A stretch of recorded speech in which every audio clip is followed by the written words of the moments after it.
प्यारे छात्रों, नमस्कार।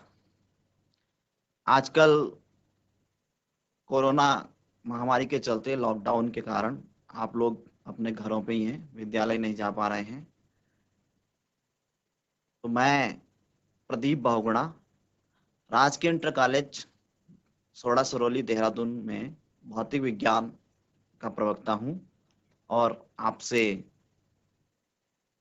भौतिक विज्ञान के बारे में कुछ बातें करना है। हम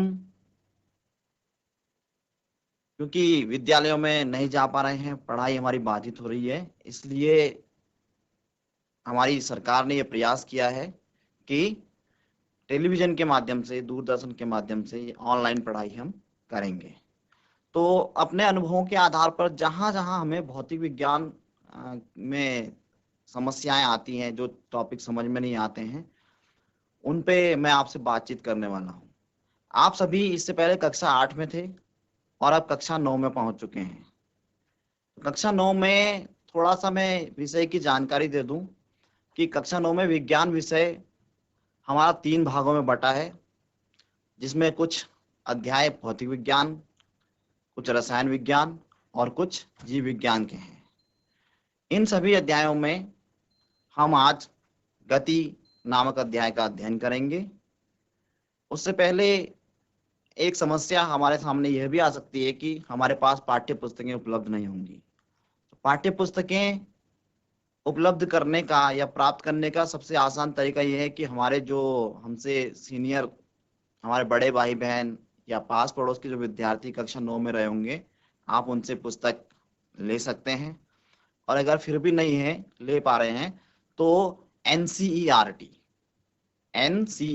की वेबसाइट पे, आप गूगल पे, इंटरनेट पे सर्च करेंगे तो वहां से पाठ्य पुस्तक हम मुफ्त में पीडीएफ फॉर्म उसमें डाउनलोड कर सकते हैं, उसकी भी आप मदद ले सकते हैं।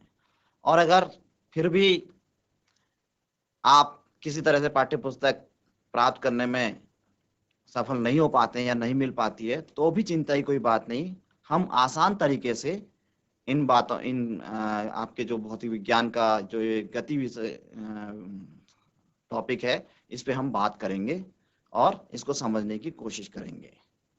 तो आइए हम आज का अध्याय प्रारंभ करते हैं, गति। प्यारे छात्रों, गति शब्द या गति की अवधारणा से हम पहले ही बहुत पहले से, बचपन से ही परिचित हैं। लेकिन आज हम गति के जो वैज्ञानिक अवधारणा है उस पर हम बातचीत करने वाले हैं। एक उदाहरण के लिए मैं आपको बताऊं कि अभी आधा घंटे पहले मैं अपने घर में था और इस समय मैं आपके सामने हूं। तो मैं कह सकता हूं कि मात्र आधा घंटे के दौरान मेरी स्थिति मेरे घर से बदलकर अब यहां आपके समक्ष हो गई है। तो इसका मतलब आधा घंटे के दौरान मेरी गति में जो मेरी स्थिति में परिवर्तन हुआ, तो किसके कारण हुआ? मेरी गति के कारण। आप अपने घर में देखते हैं, पंखा घूमता है, निरंतर घूमता है, हम चलते हैं, हमारे जो वाहन है, बस, कार, ट्रक, और भी जितने भी वाहन हैं, क्या होता है कि समय के साथ एक स्थान से दूसरे स्थान तक अपनी स्थिति को परिवर्तित करते हैं। यही सब गति के उदाहरण हैं। एक छोटा सा उदाहरण आपके सामने रखूंगा कि ये मेरे हाथ में एक मार्कर है। इस मार्कर को अगर मैं बिल्कुल भी हिलाऊं डुलाऊं ना, तो अभी ये इस अवस्था में है, ठीक 5 मिनट बाद भी ये ऐसा ही रहेगा। अगर मैं इसको ऐसा ही रखूं तो 1 घंटे बाद भी ये इसी अवस्था में रहेगा। तो इस 1 घंटे के दौरान इसकी स्थिति जैसी थी वैसी की वैसी ही है, यानी इसकी स्थिति में समय के साथ कोई परिवर्तन नहीं आया। इसलिए हम कहेंगे कि यह मार्कर कैसा है? गतिमान है या स्थिर अवस्था में है? तो निश्चित रूप से उत्तर मिलेगा कि चूंकि इसकी स्थिति में समय के साथ कोई परिवर्तन नहीं आया, इसलिए यह मार्कर स्थिर अवस्था में है। अब यदि इसी काम को मैं इस बिंदु पर इस मार्कर को रखता हूं, इसको मैंने खिसकाना शुरू किया और खिसकाते खिसकाते मान लीजिए 5 सेकंड में इसकी स्थिति में ये मार्कर यहां पहुंच गया। तो अब इन दोनों स्थिति पे विचार करें 5 सेकंड पहले ये मार्कर इस बिंदु पर था। मान लिया मैं इस बिंदु को ए नाम दे देता हूं। बिंदु ए पर 5 सेकंड पहले ये मार्कर था और 5 सेकंड बाद ये मार्कर दूसरे बिंदु बी पर पहुंच गया। इस बिंदु को मैंने बी नाम दिया है। तो हम देख रहे हैं कि 5 सेकंड के दौरान ही मार्कर की स्थिति बिंदु ए से बिंदु बी तक पहुंच गई, या मार्कर बिंदु ए से बिंदु बी तक चला गया। इसलिए हम क्या कहेंगे, क्योंकि समय के साथ इसकी स्थिति में परिवर्तन हो रहा है, इसलिए ये क्या है, गतिमान है। तो गति को समझने का हम और अधिक प्रयास करेंगे कि हम कह सकते हैं, अभी हमने ये निष्कर्ष निकाला कि यदि किसी वस्तु की स्थिति समय के साथ बदल रही है तो वस्तु को क्या कहा जाता है कि गति में है। तो गति की हम जो एक परिभाषा तय कर सकते हैं वो इस प्रकार हो सकती है कि यदि वस्तु की स्थिति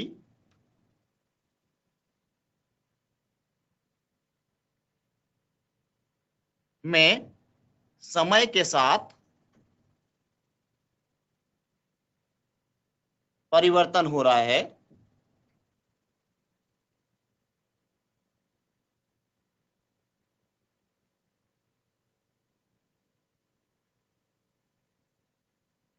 तो वस्तु गति में होती है।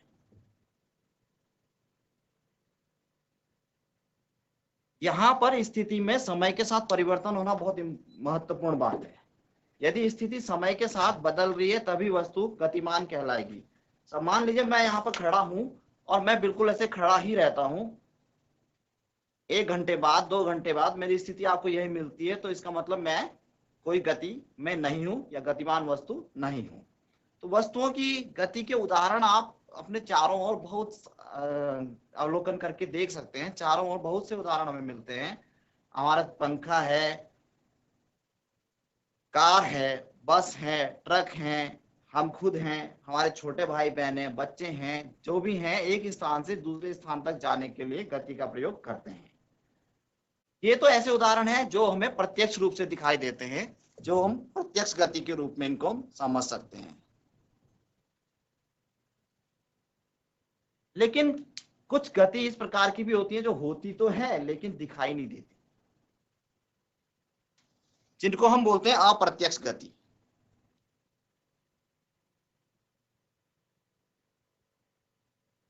अब हम कहेंगे अप्रत्यक्ष गति क्या होती है, तो मैं आपसे एक प्रश्न करता हूं, क्या हमने कभी हवा को चलते हुए देखा है? आपने पिछली कक्षा में या कहीं एक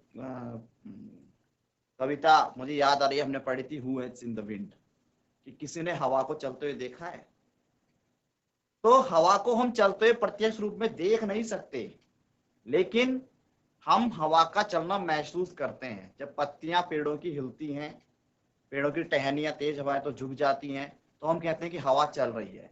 तो इसका मतलब हवा भी गतिमान है, लेकिन हवा की गति क्या है उसको हम प्रत्यक्ष रूप में नहीं देख पा रहे हैं, इसलिए हम उसको अप्रत्यक्ष गति कह रहे हैं। तो गति के ये 2 रूप तो हमारे केवल देखने के आधार पर। अब गति का जो मार्ग है वो किस प्रकार का है, या गति किस तरह की है, इस पे भी गति के कुछ अलग अलग प्रकार बनते हैं, जिस पे हम थोड़ा बातचीत करेंगे।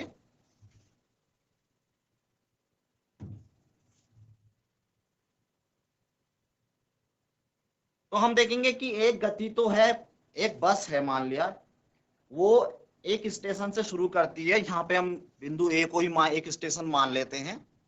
एक बस ने गति प्रारंभ की, चलना प्रारंभ किया, बिंदु ए से चली और 2 घंटे बाद बिंदु बी तक पहुंच गई, दूसरे स्टेशन तक पहुंच गई। बहुत सामान्य सी बात है, ये हम दैनिक जीवन में अनुभव करते हैं। हम किसी गाड़ी में बैठते हैं, कुछ समय बाद वो दूसरे स्थान तक पहुंच जाती है। तो ये गति जो है प्रत्यक्ष रूप से हमें दिखाई दे रही है, तो प्रत्यक्ष गति तो हो गई। लेकिन हम देख रहे हैं कि ऐसे है, एक सरल रेखा में है, सीधी रेखा में, सीधा सीधा उसका मार्ग है। तो ऐसी गति को हम बोलते हैं सरल रेखीय गति। अगर गति का मार्ग सरल रेखा में है तो ऐसी गति को हम कहते हैं सरल रेखीय गति। तो इस अध्याय के अंतर्गत हमें गति, और ये सरल रेखीय गति जो है गति का सबसे सरल रूप है, इसलिए सबसे पहले हम इसी का अध्ययन करेंगे। तो ये जो हमारा अध्याय है इसमें हम सरल रेखीय गति का ही अध्ययन करेंगे। उदाहरण के लिए गति के कुछ और प्रकार पे हम चर्चा कर सकते हैं कि आपने पंखे को देखा होगा, पंखे की जो धुरी है, पंखा अपनी धुरी के चारों ओर घूमता रहता है, लेकिन पंखा जिस स्थान पे लटका हुआ है सुबह से शाम तक वहीं लटका रहता है। अब आप कहेंगे कि स्थान नहीं बदल रहा है, और हम कहते हैं कि समय के साथ स्थान में परिवर्तन, तो उसकी स्थिति में परिवर्तन हो रहा है, वो घूम तो रहा है ना, तो पंखा गतिमान है, लेकिन चूंकि वो एक स्थान को छोड़ के दूसरे स्थान तक नहीं जा रहा है, तो उसकी गति को हम सरल रेखीय गति नहीं कहेंगे, वो गति का एक अलग प्रकार है जिसको हम घूर्णन गति कहते हैं। ऐसे आप घड़ी की सुइयों की गति को देख सकते हैं। घड़ी की सुई की अगर आप नोक को देखेंगे तो घड़ी की सुई की नोक आप देखेंगे, अगर मैं किसी घड़ी की सुई की ये बताता हूँ, इसकी नोक का अगर हम बिंदु पर देखें ये किस तरह की गति करती है, तो जो घड़ी की सुई की नोक की गति तो आप देख रहे होंगे, इसका मार्ग कैसा है, एक वृत्त के रूप में है। तो ये जो वृत्ताकार मार्ग है, अगर कोई वस्तु ऐसे मार्ग पे गति कर रही है जो कैसा मार्ग हो, वृत्ताकार मार्ग हो, और एक निश्चित समय के बाद उसी मार्ग पे अपनी गति को दोहराती रहती है, उसी जैसे घड़ी की सुई आप देख रहे हैं, घंटे की सुई तो कि निश्चित 1 घंटे बाद, मिनट की सुई है तो ठीक एक निश्चित समय बाद अपने एक ही रास्ते को बार बार दोहराती है, और वो रास्ता जो है कैसा होना चाहिए, वृत्ताकार होना चाहिए। तो इस प्रकार की गति को हम एक समान वृत्तीय गति कहते हैं। तो गति के आप झूला झूलते होंगे, गति के अन्य प्रकारों में आप देखते हैं झूले की गति को हम, अगर झूला स्थिर अवस्था में ऐसे लटका हुआ है, आपने उसको क्या कर दिया, थोड़ा सा बल लगा के या खींच के छोड़ दिया, तो इस तरह से वो इधर उधर अपने स्थिर अवस्था में जहां था उसके दोनों तरफ इधर उधर गति, इधर और उधर, इसको हम अंग्रेजी में टू एंड फ्रो मोशन भी कहते हैं, इधर उधर गति करने लगता है। तो इस प्रकार की गति जो होती है, इस तरह की गति को हम कंपन गति या दोलन गति भी कहते हैं। अगली कक्षाओं में हम इनको विस्तृत रूप से पढ़ेंगे, तब आप इनको और बेहतर तरीके से समझ पाएंगे कि ये गति किस प्रकार की है और इनकी क्या विशेषताएं हैं, इनमें हम कौन से गणितीय नियमों का पालन करते हैं। लेकिन जैसा मैंने कहा, आज का हमारा जो बातचीत करने का जो मुद्दा है, जो विषय है, वो है सरल रेखीय गति। तो आज हम सरल रेखीय गति पर ही बात करेंगे।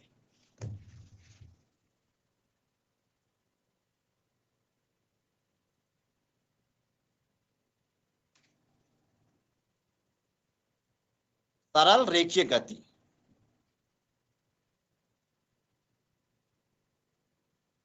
हम कह सकते हैं कि यदि वस्तु की गति का मार्ग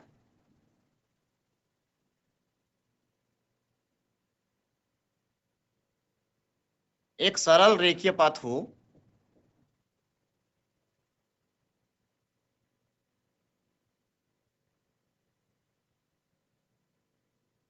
तो वस्तु की गति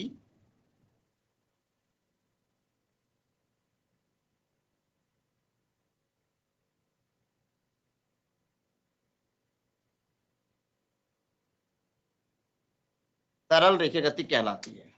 यहाँ पे इंपॉर्टेंट बात क्या है, महत्वपूर्ण बात क्या है कि वस्तु की गति का मार्ग सरल रेखा में होना चाहिए, यानी लगभग सीधा सीधा होना चाहिए। इस तरह की गति के उदाहरण आप देखते होंगे कि हमारी जो बस है, कार है, ट्रक है, या जितने भी वाहन हैं, वो अधिकतर क्या करते हैं, सरल रेखा में गति करते हैं, इसलिए ऐसी गति को हम सरल रेखीय गति कहते हैं। सरल रेखीय गति में समय के साथ जो स्थान में परिवर्तन होता है वो लगभग सरल रेखा में होता है। अब इसको एक हम उदाहरण के माध्यम से समझने की कोशिश करेंगे। मान लिया कोई वस्तु बिंदु ए पर है। अब ये बिंदु ए क्या है, इस पर भी थोड़ा हमें बातचीत करनी जरूरी है। देखिए, मैंने कहा था, अभी एक उदाहरण अपना दिया था कि जब मैं अपने घर से चलता हूं और घर से चलने के आधा घंटे बाद मैं यहां तक पहुंचा हूं, तो घर से चलना, इस पे आप विचार करेंगे, हमने कहां से कहा, घर से, यानी गति का जो प्रारंभिक बिंदु जहां से हम अपनी गति को नापना शुरू कर रहे हैं, वो बिंदु कहां हुआ, घर से। दूसरी चीज, दूसरा उदाहरण मैं देता हूं, हम कहते हैं कि रेलवे स्टेशन से मेरे घर की दूरी 15 किलोमीटर है।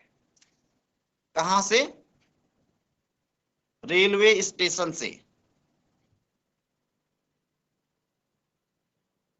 तो आप देख रहे होंगे कि हम गति को नापने के लिए या दूरी को नापने के लिए पहले किसी एक स्थिर बिंदु की कल्पना कर रहे हैं या स्थिर बिंदु को तय कर रहे हैं, वहां से हम दूरी को नापना शुरू कर रहे हैं। कभी हम कहते हैं कि दिल्ली से ऋषिकेश की दूरी 200 कुछ किलोमीटर है, जितनी भी है, तो क्या होगा कि जिस स्थान से भी हम दूरी को मापना शुरू करते हैं वो स्थान हमारा निर्देश बिंदु कहलाता है, निर्देश बिंदु। और गणित की भाषा में इसी निर्देश बिंदु को हम, आपने ये जो 4 अक्ष पढ़ते हैं हम, एक्स अक्ष, वाई अक्ष, ये एक्स डैश, वाई डैश, तो इसमें जो मूल बिंदु होता है दोनों अक्षों का कटान बिंदु जो है, इसे मूल बिंदु से भी प्रदर्शित करते हैं। तो हमारे लिए गति की व्याख्या करने के लिए या गति का वर्णन करने के लिए एक निर्देश बिंदु होना बहुत जरूरी है। इसी निर्देश बिंदु के आधार पर हम गति की व्याख्या या गति का वर्णन कर सकते हैं कि कहां से चला, उसके बाद गतिमान है तो कहां तक, अब यहां तक चला, इसके बाद यहां तक चला। समय के साथ साथ स्थिति बदलती रहेगी, समय के साथ साथ गति जारी रहेगी, लेकिन निर्देश बिंदु गति का वर्णन करने के लिए बहुत जरूरी है। और विज्ञान और गणित में हम निर्देश बिंदु के रूप में इस मूल बिंदु का प्रयोग अधिकांशतः करते हैं। और ये मूल बिंदु क्या है? ये जो हमारी कार्तीय अक्ष होती है, निर्देशांक अक्ष होती है, इनका कटान बिंदु है, इसको हम मूल बिंदु। तो निर्देश बिंदु हमें यह बताता है कि हमारी गति का शुरुआत बिंदु या प्रारंभिक बिंदु क्या है, जहां से हम दूरियों को नापना शुरू कर रहे हैं। अब ये दूरी शब्द जो है, इस पर हम थोड़ी चर्चा करेंगे।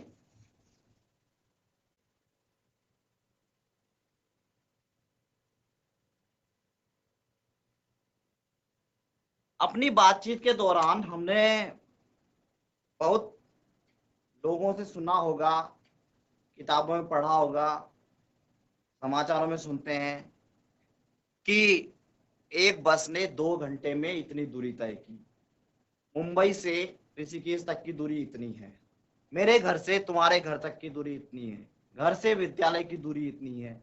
ये दूरी शब्द क्या है? तो इसके उदाहरणों को अगर हम समझें तो मान लिया हम कहते हैं कि मेरा घर है, घर को मैं एच से प्रदर्शित कर रहा हूं, यहां पे, यहां से मैं चलता हूं और आधा घंटे के दौरान, यानी 30 मिनट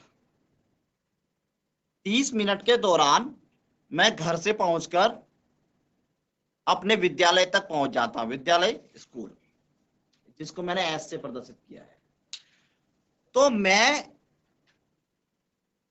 अपनी स्थितियों में परिवर्तन ला चुका हूं। इस परिवर्तन को कितने समय में लाया? 30 मिनट में। 30 मिनट में मेरी स्थिति मेरे होम से स्कूल तक परिवर्तित हो चुकी है। अब ये होम से स्कूल तक के बीच का जो सीधा रास्ता है, इस रास्ते की कुल लंबाई ही दूरी कहलाती है।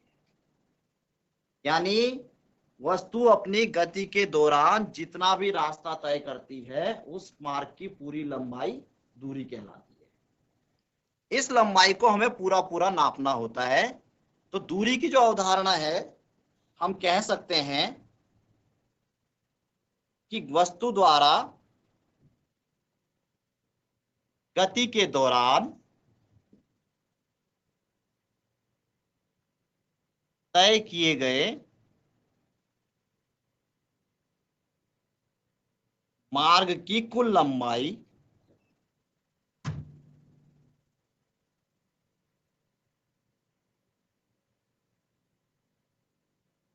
दूरी कहलाती है।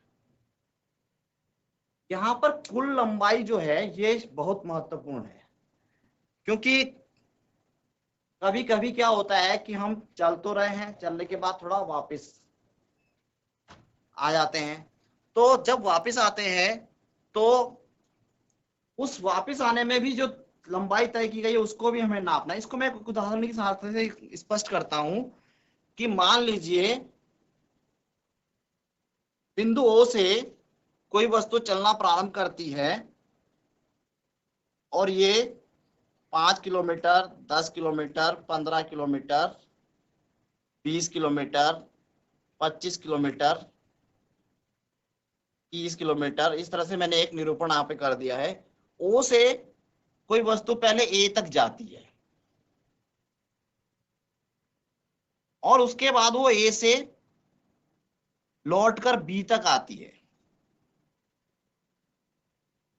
तो हमसे कहा गया कि वस्तु की गति कहां से कहां तक हुई?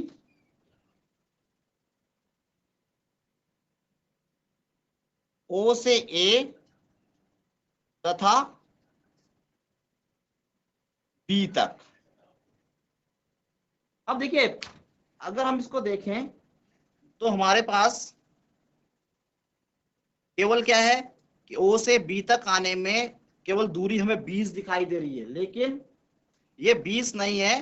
ओ से ए तक पहले 30 किलोमीटर दूरी तय हुई है और फिर ए से बी तक वापस आने में 20 किलोमीटर दूरी।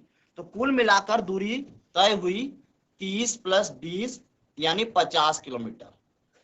तो दूरी की जो अवधारणा थी वो यही है कि हम कुल जितना मार्ग तय करेंगे, चाहे वो किसी भी दिशा में तय किया गया हो, उसी मार्ग को हम जितना भी मार्ग तय करेंगे सारे रास्ते की लंबाई जोड़कर हम दूरी कहेंगे।